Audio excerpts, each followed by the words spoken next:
This is the Ferrari Roma Spider. If you notice, the color of the key actually matches the color of the car. Not quite 19-20 का फर्क है. However, the key is awesome to hold. This is to unlock the car, also to open the boot of the vehicle. This is to lock the car, and it says Roma Spider right here. Now it looks amazing. The design is just phenomenal, especially with the doors open. It looks lovely, and this color is also quite nice. Straight away, let's open the engine bay because it is still a V8 motor. No downsizing has been done here. Red finishing on the engine cover. It says Ferrari right there on both the sides. In fact, the engine has been pushed all the way behind. For a front mid-engine layout, there's insulation there, but there are a lot of instructions. You have to be well read to buy a Ferrari. It says something here. It says high voltage, do not touch. So I'm going to touch it. It tells you the chassis number here. More information, more information, more information, and more information. So it's an information overload. You have to first read a lot before driving this car. Washer fluid goes in right there. And this is the first time in more than 50 years Ferrari has actually done a front engine convertible car. Now this is actually the entry-level Ferrari because the Roma has been discontinued, the coupe version. The Portofino has been discontinued. This actually replaces the Portofino. Right now the indicator is on here. Let me quickly turn on the lights as well by pressing this button. Yeah, the haptic controls are horrendous. I don't know why Ferrari still does it. So I've just turned on the lights right now. Let's actually go to the high beam, which means pressing a button somewhere here. Now that is activated. This is the low beam. This is actually the high beam. You get 4 parking sensors at the front. So one here, and then 2 on the other side.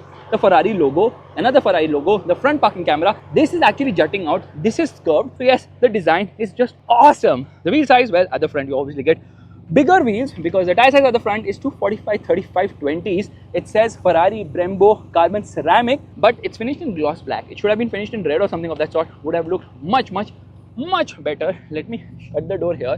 The rear tire size is obviously bigger, but still these are 20-inch wheels here. So 285/35/20s. Look at the size of the tires. That's massive.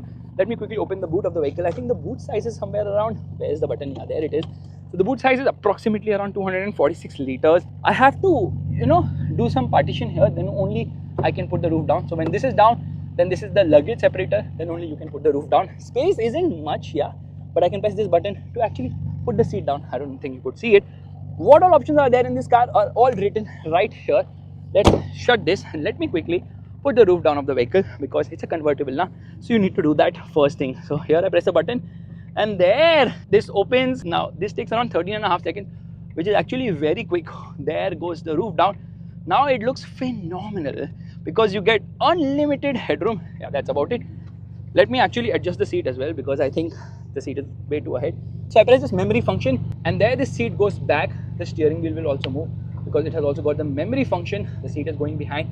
You can adjust it in a lot of ways, including the under thigh support, but I don't know how to do it because it's not manual. Okay, now the steering is moving. It's not manual, it's electric. Maybe I have to go into the screen and do that. There's some storage space here, which seems to be for the wireless charger. Some storage space here as well. Now look at the car. Now doesn't it look awesome? Firstly, there's an indicator here. The car is quite horny. It keeps ringing all the time. See the bulges on the bonnet, which look awesome. There you see there's a camera for lane keep assist and for the rain sensor as well. So the design of the Roma is what makes it so beautiful. In fact, after around 14 years, Ferrari has actually done a soft top. So this car gets a fabric soft top, which is so well done now that you don't actually feel the difference in terms of the performance when compared to the coupe version. So they've stabilized everything, but the weight has obviously gone up. Looks really awesome. The design is just lovely. Fuel goes in right here. Just push it and fill it up. And I like the door handles. So you press it inside to open it. There's actually a fire extinguisher right here. It says Ferrari. Door pocket's actually very small. It says JBL speakers in this car.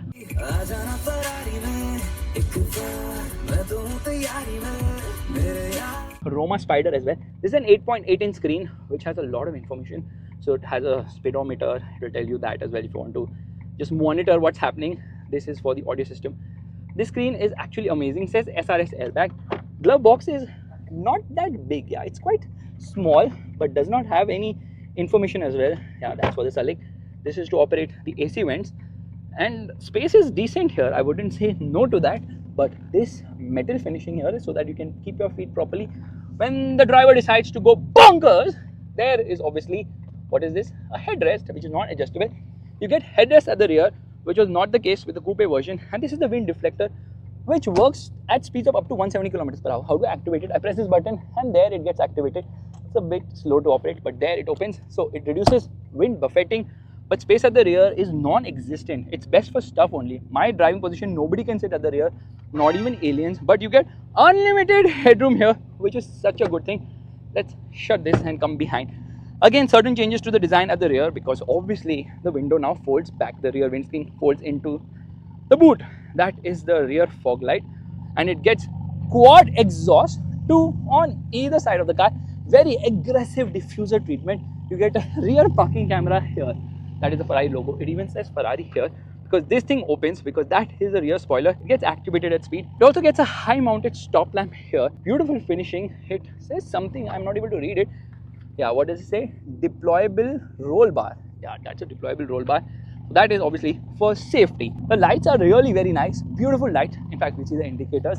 Yeah, there is no dynamic function for the indicators, no sequential function, which is a bit disappointing. Now with the roof down, obviously space in the boot isn't that great. There's a fail-safe mechanism. You pull this in case the fuel lid is not opening, so you can open it from this side as well. Let me shut this. How do you like the design of the car? I think in terms of design, Ferrari always nails it. Why is this car behaving like a Tata car, ringing and honking all the time? Not expected. Now the good thing is that getting in and out isn't that difficult, and these are like really small door pockets. Memory function, you can say up to 3 people setting just to open the boot of the vehicle. This is actually to open the door of the vehicle. So how do you operate the power windows? Well, that is from the inside. Getting in and out, you have to have a little bit of acrobatics. It says auto park. This is the electric parking brake, and the dashboard design is very similar to the Roma coupe. So you get an auto-dimming mirror, you get lights on the top, which will not be visible in this bright sun right now. The sun is like really super bright, and here you don't get a mirror. Neither do you get a mirror on that side. No, you do get a mirror here with a light as well. Yeah, there's a light here. Let's just shut this. Does this extend? No, it does not extend at all. Lot of screens in this car. Firstly, let me turn off the lights. And these are the controls for the mirrors. This is for the parking camera. When I activate this, why is it the camera not activating? Yeah, it's a bit slow. So the camera actually activates in the instrument cluster itself. This is for the parking sensors. And what is HELI? HELI actually stands for high emotion, low emissions. So that is the stop start system. This is for the interior light probably, but all these are haptic controls. Very difficult to operate. I don't like it at all. And then you get this sort of a white treatment here, which kind of makes this the cockpit. Now this is the new steering wheel. This is the engine start button, which again is sort of a touch control. These are the controls for the lights. Yeah, you operate the lights from here. This activates when obviously you get into a certain command. This is for the indicator, and this is to browse through that screen. Meanwhile, these are the controls for the wiper. This is the Manetino, so you can alter which drive mode you are in. Let's shut the door, and let me tell you that the haptic control has been updated, but still doesn't work that well. Yeah, it's a bit difficult to operate it. I don't know if you can see the screen, but I'm not able to see much. Let me actually get out of the parking camera. So that is the instrument cluster, a typical Ferrari cluster, because you get the tachometer in the center. You get a lot of information on both the sides. Obviously, that's the fuel meter. Full tank of fuel, yay! That is actually the navigation. I think we should just close the roof right now, because there's so much glare, and there the roof is actually coming up, and it will shut. It's a very fast roof, because cars like the Mercedes SL and all, they take a lot more time to open and close. Yeah, so this is much faster. Now I think you can see a better view. In fact, if you notice, this is replicated to be like a manual gated transmission. So you just press it like this to drive the car, which I shall do right now, because we are just going to turn it left. Oh, now you select a gear and then you move. So let's go away from the sun. Oh my god, this is not hot, it is beyond hot. How do you get into neutral? By pressing both the paddles together. Now it's in neutral. Now you're going to activate the parking brake, and now why is it making so much sound? Let me put this steering all the way on the top. Now this cluster can be changed. Obviously, complete roof cycle is not done, so we shall keep it pressed. And no, I want to close it. What are you doing? Yeah, let's close the roof. So now the windows will obviously roll up as well, and now we are inside the car. So it says roof closed. If you notice, this cluster has so much information. This is a 16-inch curved screen, which is just amazing to browse through this. Now you just swipe here, and then you see it tells you the tire pressure monitor. It makes a sound as well, and it keeps changing stuff. Meanwhile, if I want to get into the menu, I press this button. Now there are a lot of sub menus here: vehicle, audio, navigation, phone, settings, Android Auto. Android Auto works here, CarPlay works there. I don't know why it is like that, but it is what it is. You have multiple colors here, so you can change to yellow, you can change to red, you can change to black, you can change to white, you can change to silver. So that is also quite cool. And when you turn off the car, which I'll do right now, and let me open the door, it shows you what has been your drive information, and it obviously says Roma Spider right there. Let's turn on the vehicle. rose to life. So again, very similar to latest Ferrari 16-inch. This is an 8.4-inch screen which you simply cannot see. I don't think you can see it. So it has got menus for audio, for phone, for navigation, as well as for climate, which is sort of easy to use, not very difficult, and you've got seat heating as well, but the camera comes there. So a lot of functions have been removed from here. Ferrari always does it, by the way. These are the power window controls. This is for operating the deflector. This is to operate the soft top roof. This is for the hazard. Some storage space here, and below here you get a 12-volt charging socket, a USB charging socket, another USB charging socket, and a light. Where is the USB-C? This car doesn't seem to have a USB-C only, which is quite surprising, but the interior is lovely but very quirky and different because this is a Ferrari now, so they have their own way of doing stuff. This is horrible to operate. Half the times now you're not able to get to where you want to, so you keep pressing it, so it's not very nice to operate. Let's do one thing, let's rev it. Okay, let me turn this switch to race. Yeah, it doesn't sound that great either because flat plane V8 now. Anyways, let's start driving right away.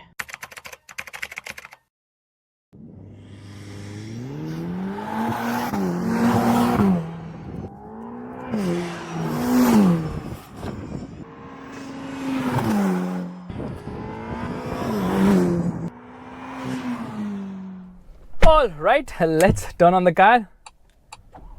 I miss a physical button. I'm very honest about it. Let me actually get into these controls. They're so bad. I don't know why Ferrari has done this, but it is what it is. Let's get into vehicle. See, half the time what I want to do, it's not happening only. Okay, let me touch it again. Now it is updated. Yeah, it's so confusing. It's taken me so much time to actually get here. I want to actually get into the G-force meter. Let's see if we can do that. Yeah, there is the G meter. Air conditioning off straight away. Okay, turn off. And I just put the navigation menu. Not that you can see anything here. Straight away we actually come into race mode. Left foot on the brake, right foot on the accelerator. And in order to activate launch, you have to come into manual mode, and then only launch control gets activated. Hold 2500 RPM and off we go. Yeah, that was a nice and sweet launch. So obviously in terms of performance, this car is just amazing because there's no electrification here, no downsizing either. Obviously in race mode, it's a bit more aggressive in the way it puts all that power down, which is quite sweet. And the engine actually sounds quite good. However, I expected it to be louder, but it's not as loud as I expected it to be. Oh my god, the engine is just lovely here. I can't see what's behind. So anyways, we are going to launch it again. We are in manual mode. Click on the launch. Oh god, stop start system gets activated here. Launch is active. Okay, left foot on the brake, right foot on the accelerator, revving the motor.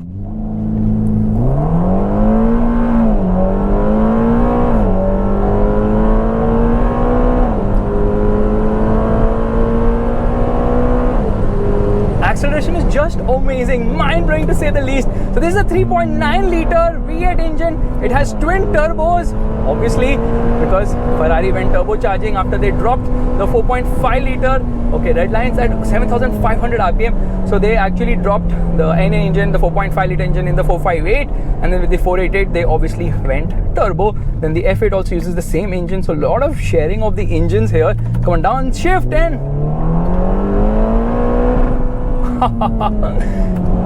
it is so refreshing to go through the gears. Handling is good. It's not the best, it's good enough, and around the corners obviously you can feel that this car is totally glued to the road. Okay, let's do the brake test. Brakes are actually quite weak. I'm not impressed with the brakes of this car.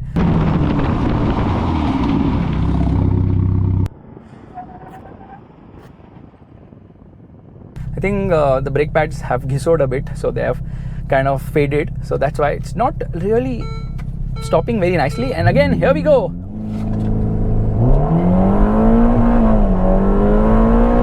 So when you're in manual mode now, then obviously when you give it the full beans, it obviously immediately upshifts when you're launching it, but then otherwise you have to change gears obviously. So we're going to take a quick U-turn from here. Taking a U-turn is not a problem at all because the steering actually feels light enough. We get into reverse and the camera turns on. A bit laggy, it takes a couple of seconds for the camera to activate, and then obviously you can get into first gear from here itself. Okay, let me get out of the camera, and we are in manual mode, so we'll activate launch control again. Launch is active, left foot on the brake, and off we go.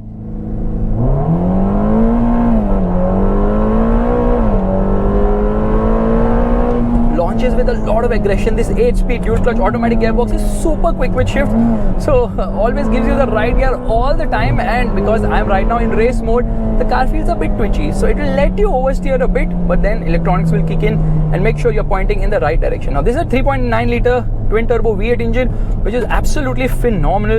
It produces 620 horsepower and the torque output is an impressive 760 Newton meters, but only in 7th and 8th gear. Yeah, that is when it is having the full torque output for you. Otherwise in lower gears it doesn't give you that much torque, I believe, but still it doesn't feel turbocharged because low end lag is not there. Mid range is awesome, and this is a Ferrari, so obviously the top end absolutely phenomenal.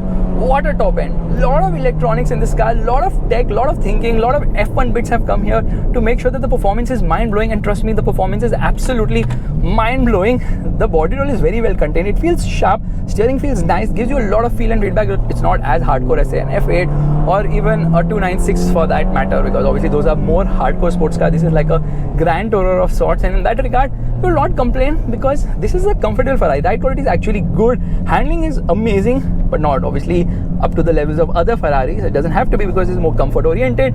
You don't have a lift function here, it's not needed because ground clearance seems to be decent as well, and the engine absolutely screams.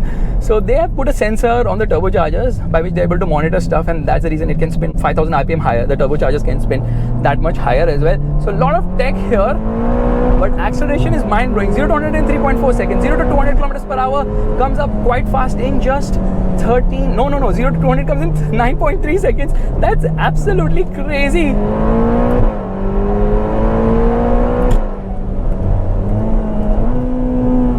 Oh, the sound, mind-blowing, crazy sound. The car's engine is the highlight here, and obviously it's a Ferrari. That's the reason why the engine is just always amazing.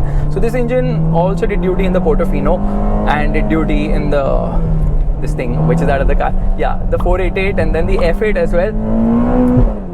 But here the characteristics are a little bit different. It's more oriented towards, I think, ease of driving, although it could be slightly louder. The sound is good, but it's not great. It could be a lot more louder, which makes me want to stop and launch it once again.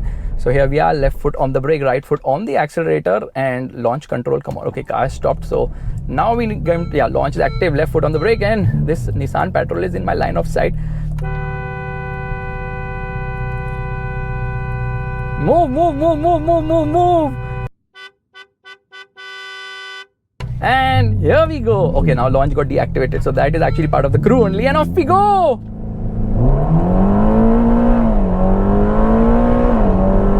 So I did the horn test also unintentionally.